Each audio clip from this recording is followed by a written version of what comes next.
Question number 100, evaluate sine square 30 degree plus 4 cot square 45 degree minus sec square 60 degree. तो ये question काफ़ी easy है, इसमें हम सिंपली इनके वैल्यूज को पुट कर देंगे तो इसका आंसर इजीली आ जाएगा। साइन 30 का ये होता है 1/2 और यहाँ स्क्वायर है तो यहाँ भी हम इसके ऊपर स्क्वायर लगा देंगे।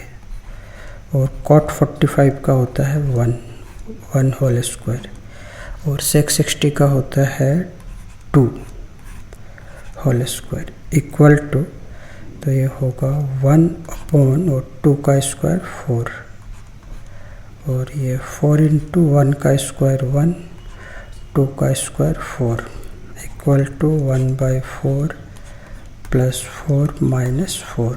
तो ये आइडेंटिकल है तो इसको कैंसिल कर लेंगे। सो 1/4 which is the required answer.